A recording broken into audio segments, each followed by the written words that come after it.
Hello everyone, this is Rahul here, an Academy top educator in CSIR UGC NET category. Today, in this lecture, we are going to discuss one of the previous year examination problem of CSIR NET exam of mathematical physics. Mathematical physics का हम previous year examination problem आज यहाँ पर discuss करने वाले हैं। जून आपके पास 2014 year examination में आया है, जून 2014। बेसिकली इसके अंदर हमें डिस्कस क्या करना है, मैथमेटिकल फिजिक्स से रिलेटेड है। 3.5 मार्क्स में अप टू कंटिन्यू 21st और 22nd क्वेश्चन बन करके आपके पास आया था 3.5 मार्क्स के लिए। 21वां और 22वां क्वेश्चन जून 2014 में आपके पास आया था, आप उसको जाकर के वहां भी देख सकते हैं। तो इसको किस तरीके से सॉल्व करें वो तरीका आज हम आपको बताने वाले हैं इस पर्टिकुलर लेक्चर में। तो बड़ा आसान मेथड बताएंगे आपको, और इस टॉपिक से डिफरेंशियल इक्वेशन से एक प्रॉब्लम आई है और एक कॉम्प्लेक्स एनालिसिस से आपस में एक साथ कोलाइड करके दोनों प्रॉब्लम ऊपर नीचे, एक डिफरेंशियल इक्वेशन और दूसरा आपका कॉम्प्लेक्स एनालिसिस से आया है। दोनों को डिस्कस करेंगे इस पर्टिकुलर वीडियो की अगर मैं बात करूं तो आइए देखते हैं क्या क्या हमें इसके अंदर डिस्कस करते हैं, कैसे इसके ट्रिक्स को देखते हैं, कैसे इसको हम यूज करके आगे की ओर मूव करेंगे। ठीक है, let me move ahead. Question आपकी स्क्रीन पर मैं और बड़ा कर देता हूं, यहां से देखिएगा। दिस वन 21st क्वेश्चन अगर मैं बात करूं, आपके CSIR नेट एग्जामिनेशन जून में आया है, 2014 में आपके पास आया है। ठीक है, जून 2014 आप जाकर के भी चेकआउट कर सकते हैं। बोला क्या गया, मैथमेटिकल फिजिक्स से रिलेटेड प्रॉब्लम है। जैसे डिफरेंशियल इक्वेशन देखा मतलब डिफरेंशियल इक्वेशन से क्वेश्चन आ गया है। Consider the differential equation D square और डी स्क्वायर एक्स और D T square plus 2dx और D T plus X is equal to 0। Initial condition उसका गिवन है कि मेरा time t is equal to 0 पर मेरा x का वैल्यू 0 है। Similarly time t is equal to 0 पर मेरे पास x डेरिवेटिव का वैल्यू x डॉट का वैल्यू 1 है। उस केस में मेरे को सॉल्यूशन निकालना है कि xt अटेन करेगा अपनी मैक्सिमम वैल्यू कब, जब मेरा t कितना होगा वो आपने बताना है। क्वेश्चन की स्टेटमेंट समझिएगा। कोई डिफरेंशियल इक्वेशन दिया, time t is equal to 0 पर इनिशियल कंडीशन हमें प्रोवाइड करा दी गई, x का टाइम 0 पर 0 है और डिफरेंशिएशन x का टाइम 0 पर 1 है। हमें वो सॉल्यूशन अटेन करना है, बताना है x की t की कौन सी वैल्यू पर हमारा सॉल्यूशन मैक्सिमम वैल्यू अपनी अटेन कर जाए, वो t की वैल्यू हमें फाइंड आउट करनी है इस क्वेश्चन में। उम्मीद करता हूं क्वेश्चन आप लोग समझ में आया होगा। सबसे पहले मैं शुरुआत करता हूं अपने क्वेश्चन को यहां से। Let us see from here. यहां से देखते हैं सॉल्यूशन अगर मैं करने की कोशिश करता हूं फ्रॉम हियर। देखिएगा मेरे पास डिफरेंशियल इक्वेशन किस फॉर्म का गिवन है, डी स्क्वायर एक्स और D T square, D square X और D T square plus 2dx और डी टी, ये मेरे पास गिवन था, plus x is equal to 0। इस प्रकार की इक्वेशन देखी मैंने। सबसे पहला काम हमारा क्या रहेगा, हमने इसके ऑक्सिलरी फॉर्म में इसको तब्दील कर लेना है, चेंज कर लेना है। कैसे, this implies that I can write it like that m square plus 2m plus 1 is equal to 0। क्या मैं इसको ऐसे लिख सकता हूं? बिल्कुल लिख सकते हैं। सिमिलरली अब इसको मैं फैक्टर बनाने के लिए अपने अकॉर्डिंग, जैसे मैं आप आज तक अपने मेथड सीख करके आया उसी तरीके से चलूंगा। m कैसे कर सकता हूं इसको मैं, m square plus 2m plus 1 मैंने कर लिया है, m प्लस 1 का होल स्क्वायर में लिख सकता हूं इसको, इज इक्वल टू 0। यहां से मेरे पास कैरेक्टरिस्टिक रूट कह लीजिए या कितने आए मेरे पास, m is equal to -1 and -1, ये मेरे पास आए हैं रूट्स इसके। ठीक है, m is equal to -1 and -1 हम जानते हैं ये ना तो कॉम्प्लेक्स है, रियल है, लेकिन और सेम है, डिस्टिंक्ट भी नहीं है, रियल एंड सेम। रूट्स कैसे आए, रियल और सेम आए हैं। तो मैं क्या कर सकता हूं इसमें अब, मेरे पास जो कॉम्प्लीमेंट्री फंक्शन आप कह लीजिए जो मैं लिखा करता हूं, कैसे लिखूंगा बता सकते हैं आप लोग। दिस इंप्लाइज दैट, क्योंकि रूट्स मेरे कैसे हैं, सेम है और कैसे कैसे रियल वैल्यूड है, तो मैं क्या लिखूंगा, x इज इक्वल टू मेरे पास c1 plus c2 t e raise to power minus, ये फॉर्म होती है। अलग अलग केस में जब आपके पास रूट इक्वल ना आए तब कुछ और फॉर्म रहता है, डिफरेंशियल इक्वेशन में हम पढ़ के आते हैं। जब रूट कॉम्प्लेक्स आ जाए तब कुछ और फॉर्म रहेगा, जब रूट रियल आ जाए और डिस्टिंक्ट आ जाए तब कुछ और वैल्यू आएगी। अगर रूट रियल भी आ जाए और सेम भी आ जाए तब ये हम यूज करते हैं। तो ये मैंने यूज कर लिया है। नाउ अब मैं अपनी कंडीशन पर चलता हूं। नेक्स्ट स्लाइड की बात करूंगा, कंडीशन पर चलते हैं। उससे पहले मैं अगेन से इसको रिपीट करके लिखना चाहूंगा। x मेरे पास कितना आ गया, c1 plus c2 t e raise to power minus t. Now initial conditions हमारे पास गिवन है। इनिशियल कंडीशंस कौन कौन अपने पास गिवन है वो आपको मैं बताता हूं। As initial conditions are given by, initial जो मेरा कंडीशन है, इनिशियल कंडीशंस आर कैसी हैं कि time t is equal to 0 पर मेरे पास x का वैल्यू 0। दिस इंप्लाइज दैट मेरे को क्या कर देगा, यहां से c1 का वैल्यू जो मेरे पास कितना आ गया, 0। दिस वन पता चल गया मेरे को। Similarly now this implies that x is equal to, मेरे पास कितना बन गया, c1 का वैल्यू 0 पुट कर दो तो x कितना बचेगा, पहली इक्वेशन में c1 का वैल्यू 0 पुट कर दीजिए तो फर्स्ट इक्वेशन तब्दील हो जाएगी, c2t e raise to power minus t. Clear, ये मेरे पास बन गया है एक केस। नाउ अगेन आपको दिया गया है कि मेरे पास, अगेन मैं दूसरे मार्कर से यूज करके आपको दिखा रहा हूं। Again it is given that also मेरे पास जो x डॉट है time t is equal to 0 पर उसका वैल्यू मेरे पास 1 गिवन है। यहां से मैं सीधे सीधे निकाल सकता हूं जैसे ऊपर वाले केस में मैंने निकाला, कितना x, मेरे को क्या बोला गया कि time t is equal to 0 पर x का डिफरेंशिएशन इज इक्वल टू 1 है। तो यहां से सीधा सीधा मेरे पास c2 का वैल्यू 1 निकल करके आ गया। मींस अब मैं कैसे लिख सकता हूं, x is equal to t e raise to power minus t, क्योंकि x तो मेरे पास c2 तो मेरे पास 1 आ गया। सेकेंड इक्वेशन इसको मानते हैं अगर हम, सेकेंड इक्वेशन से मेरे पास ये मेरे पास निकल करके आया है x का वैल्यू, तो c1 का वैल्यू भी आ गया, c2 का वैल्यू भी आ गया और वहां से हमने x भी निकाल लिया। अब स्टेटमेंट में देखिए क्या पूछता है, ये मैं कर चुका। अब देखिए द सॉल्यूशन, मैंने पहले इसको तब्दील कर लिया, इसको मैंने तब्दील किया, देन ये कंडीशंस मैंने पुट अप करा ली है। नाउ अब करना क्या है, सॉल्यूशन बताना है कब x का, t की ऐसी कौन सी वैल्यू पर सॉल्यूशन आए जो मैक्सिमम वैल्यू अटेन कर जाए, वो t की वैल्यू बतानी है। उसके लिए मैं क्या करूंगा, मैक्सिमम के लिए आप जानते हैं डिफरेंशिएशन को लेकर के मैं 0 के इक्वल रख लिया करता हूं। फॉर मैक्सिमा या minima condition we know very well that for maxima और मिनिमा कंडीशंस हम क्या किया करते हैं, डेरिवेटिव या डिफरेंशिएशन को 0 के इक्वल रख लिया करते हैं। और minima x dot is equal to 0 ऐसे मैं करूंगा।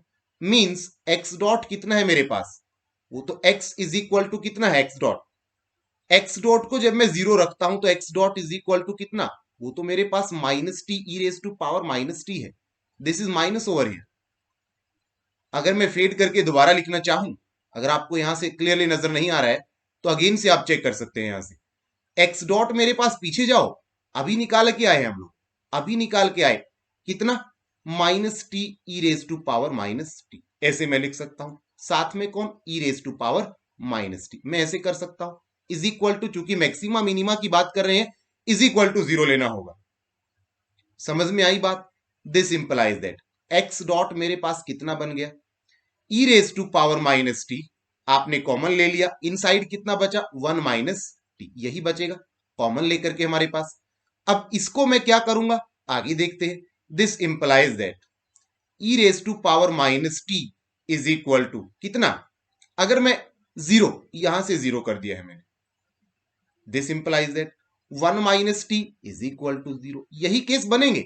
अगर भाई मैं इसको यहां से 0 करूं, या तो ई रेज टू पावर टी 0 बनेगा या तो 1 माइनस टी, एक ही कंडीशन होगी दोनों में से, या तो वो 0 बनेगा या तो वो 0 बनेगा। दिस इंप्लाइज दैट, और यहां से मैं इजिली बोल सकता हूं कि मेरे पास t का वैल्यू कितना आ गया, या तो मेरे पास इन्फानाइट आएगा और या तो मेरे पास t का वैल्यू 1 minus t is equal to 0, तो t इज इक्वल टू 1। आपके ऑप्शन में देख लो कौन सा मैच कर रहा है, वही आपका मैक्सिमा का रिजल्ट कर देगा। तो t का वैल्यू यहां से आप अपने ऑप्शंस में देख सकते हैं जाकर के, ये देखिएगा t का वैल्यू 1 आ जाएगा। इन्फानाइटी चूंकि हमारे पास क्या नहीं करेगा, इन्फानाइटी हमारे पास एग्जिस्ट नहीं करेगा, तो ये हमारे पास t का वैल्यू 1, उस वैल्यू पर वो मैक्सिमम देगा, इन्फानिटी पर वो 0 दे देगा, तो वो हमें नहीं करना, हमें मैक्सिमम वैल्यू लेके आनी है, वो तो t इज इक्वल टू 1 पर आ रही है।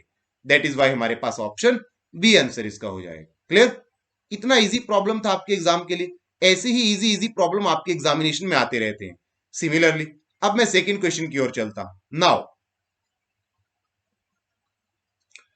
सेकेंड क्वेश्चन की अगर मैं बात करने लगूं यहां से, आप सेकंड क्वेश्चन देख लीजिएगा यहां से, दिस वन, अगर C if C is contour defined by magnitude of Z is equal to, given है कितना, 1/2, द वैल्यू ऑफ इंटीग्रल हमें बतानी है। बिल्कुल इजी है, कॉम्प्लेक्स एनालिसिस से आया है, कंटूर इंटीग्रल से आ गया है। कैसे करेंगे? सबसे पहले इस टाइप की प्रॉब्लम्स को मैंने कई दफा आपको पहले जब पढ़ाया तो बताया है कि ऐसी कोई साइन व कॉस वाली कुछ चीजें आ जाए तो उसको एक्सपेंड कर लिया करते हैं हम लोग। वही एक्सपेंशन का यूज करते हुए यहां पर हम इस इंटीग्रल का वैल्यू निकालने की कोशिश करेंगे। लेट अस सी सॉल्यूशन पे यहां पर देखते हैं सेकंड क्वेश्चन का सॉल्यूशन। ये भी आपके सीएसआईआर नेट एग्जामिनेशन जून में आया था। ये भी आपके सीएसआईआर नेट एग्जामिनेशन जून 2014 में आया है। इकट्ठे ये दोनों प्रॉब्लम आए थे 21st 22nd नंबर पर, तो काफी बेनिफिशियल है आपके लिए मैथमेटिकल से अगर मैं बात करूं तो। अच्छा, तो सॉल्यूशन में इसका करने जा रहा था। फंक्शन एफ ऑफ जेड किसके इक्वल गिवन था? आप जानते हैं, हमें दिया गया है कैसा, 1/sin² जेड, ऐसे मैं लिख सकता हूं 1/sin² जेड। कंडीशन भी साथ में है, magnitude of Z is equal to 1/2, ये कंडीशन भी आपको गिवन है, ठीक है ना। नाउ अब मैं क्या करूंगा इसके अंदर वो देखते हैं। साइन जेड को मैं, देखिएगा, साइन जेड को मैं एक्सपेंशन करके ऐसे लिख सकता हूं, कैसे, जेड माइनस जेड क्यूब, क्योंकि ये मेरे पास ओड फॉर्म में रहता है, factorial plus Z raise to power 5 factorial upon में फैक्टोरियल 5, ये आप सभी जानते हैं, है ना। This one, this implies that, अगर मैं बात करूं ये मुझे क्या बता रहा है यहां पे, चेक करते हैं। मतलब जो मेरे पास साइन जेड की मैंने एक्सपेंशन ओपन कर ली है, अब इसको मुझे तो मेरे पास तो अवेलेबल ये है 1/sin² जेड, मैं इसको इसी तरीके से चेंज अप कर लूंगा, 1 अपॉन में एक्सपेंशन सारी नीचे, Z minus Z cube upon कितना, फैक्टोरियल 3, और प्लस में Z raise to power 5 upon factorial 5। साथ में कौन है, अप टू सो ऑन जा रहा है, जाने दीजिए इसको, और स्क्वेयर भी तो लगा हुआ है, साइन स्क्वेयर है, ये तो खाली मैंने साइन का बताया, तो स्क्वेयर भी आप लगा दीजिए। कोई इशू किसी को, अगर कोई भी इशू किसी को किसी भी पॉइंट पर लगता है तो आप मेरे से इजिली कमेंट बॉक्स में आप कमेंट करके पूछ लीजिए। जब भी मैं नेक्स्ट वीडियो लेके आऊंगा पहले इसका डाउट क्लैरिफाई करूंगा, फिर नेक्स्ट आपके लिए लेके आऊंगा, ठीक है। नाउ अब मेरे पास अगेन से मैं लिखने की कोशिश करता हूं, this implies that 1/sin² Z, 1/sin² Z is equal to 1/z², as it is मैंने लिख लिया है। मैं इसको ऊपर लेके चला जाऊंगा, जो मैंने ये पीछे मैंने नीचे था इसको मैं न्यूमरेटर में लेके चला जाऊंगा, पावर 2 थी तो -2 हो जाएगी, ज्यादा से ज्यादा और क्या होगा, कुछ नहीं, बाकी कॉमन निकाल लीजिए। तो मैंने कॉमन जब जेड लिया तो z² बचा, 3 फैक्टोरियल, या फैक्टोरियल तो ये है ही, इसका आप मत दो, Z raise to power 4/5 factorial. अब चूंकि ऊपर लेके आया तो पावर 2 थी तो -2 हो जाएगी, एनी प्रॉब्लम, -2 हो जाएगी। दिस इंप्लाइज दैट मेरे पास यहां से ये तो मेरे पास जीरो होता है part, I know very well that, thus I can say that dz over sin² Z. तो इस तरीके से अगर आप सॉल्व करेंगे तो ये सारा का सारा मेरे पास जीरो इसका रिजल्ट आ जाएगा। ये तरीके होते हैं सॉल्व करने के। अप्रोच, अगर आपने कंसेप्ट तैयार करके गए आप, प्रॉब्लम तो भले ही कोई भी आ जाए आपके पास, प्रॉब्लम का इश्यू नहीं है, प्रॉब्लम भले ही कोई भी आ जाए मेरे पास, आपको बस कंसेप्ट आपने पक्के होने चाहिए। आपको मालूम तो साइन का एक्सपेंशन, उसको ऊपर नीचे करके कॉमन वगैरह लेकर के हमने सीरीज बना ली और उसका रिजल्ट तो जीरो आता है, तो फाइनल मेरा over the all result zero बन गया है। तो ऑप्शन नंबर जो भी प्रेजेंट था आप चेक कर सकते हैं, ऑप्शन जीरो किस में प्रेजेंट था, सी ऑप्शन में, तो ये आपका ऑप्शन करेक्ट होता। 3.5 नंबर के लिए दोनों प्रॉब्लम, 3.5 3.5 मार्क्स के लिए। तो ऐसी ही इजी इजी प्रॉब्लम आपके सीएसआईआर नेट गेट एग्जामिनेशंस में आती है इन टॉपिक से, बशर्ते मसलन आपको बस क्या होना चाहिए, आपके कंसेप्ट पक्के होने चाहिए, आपका टॉपिक पक्का होना चाहिए, इसके अलावा हमें कुछ भी नहीं चाहिए। प्रॉब्लम चाहे कहीं से भी आ जाए, अपने स्टेप बाय स्टेप अपने जो आपने प्रिपरेशन किया उसके अकॉर्डिंग अगर आप उस टॉपिक के साथ चलेंगे तो डेफिनेटली 4 ऑप्शंस में से जो करेक्ट ऑप्शन होगा वो आप निकाल ले आओगे। और अगर आप तरीके से सलीके से नहीं चलेंगे तो चारों के चारों ऑप्शन ऐसे दिए रहते हैं कि नियर बाय होते हैं, आपका वो भी आता है आंसर, दूसरा भी आता है, फिर आप डिसाइड नहीं कर पाते कि बेस्ट सीटेड ऑप्शन कौन सा है। इससे अच्छा आप अपने कंसेप्ट को पक्के कर लो, जिससे आपको लग पाए एक डिजायरेबल रिजल्ट तक आप पहुंच पाए। ये सारी बातें, यही स्ट्रेटजीज, यही ट्रिक्स रहते हैं आपके एग्जाम में। तो आई होप कि आपको वीडियो ठीक लगा होगा। 2 क्वेश्चन आज मैंने कराए मैथमेटिकल से रिलेटेड थे, 2014 जून एग्जाम में आए थे, एज वेल एज गेट टाइफर बाग जेस्ट एग्जामिनेशन वालों की प्रिपरेशन के लिए भी ये काफी इंपॉर्टेंट है। है ना। चलेगा guys, thank you very much. और अगर आप लोगों ने अभी तक मेरे को अनअकैडमी पर फॉलो नहीं किया तो वहां पर भी जाके आप फॉलो कर सकते हैं। स्ट्रक्चर्ड कोर्स मेरे वहां पर आते हैं। हमारे यूट्यूब के चैनल को सब्सक्राइब अगर आप लोगों ने अभी तक नहीं किया, physics for feel the fact, इसको भी कर लीजिए। डेली कुछ ना कुछ इफेक्टिव कंटेंट आपके लिए डालने की कोशिश किया जाएगा और डेली रेगुलरली बेस पर डालेंगे भी, कभी कभार मिस हो सकता है। तो काफी बेनिफिशियल आपका फ्री ऑफ कॉस्ट यहाँ पे हो रहा है ना। चलिए, so guys do subscribe our YouTube channel name Physics 4 Feel the Fact, and do not forget to press the bell icon button. Thank you very much and subscribe the YouTube channel again. मैं यही बोलूंगा आपसे, और अन academy पर follow कर लीजिएगा। Thank you very much, मिलते हैं नेक्स्ट क्लास में। Have a great day so far.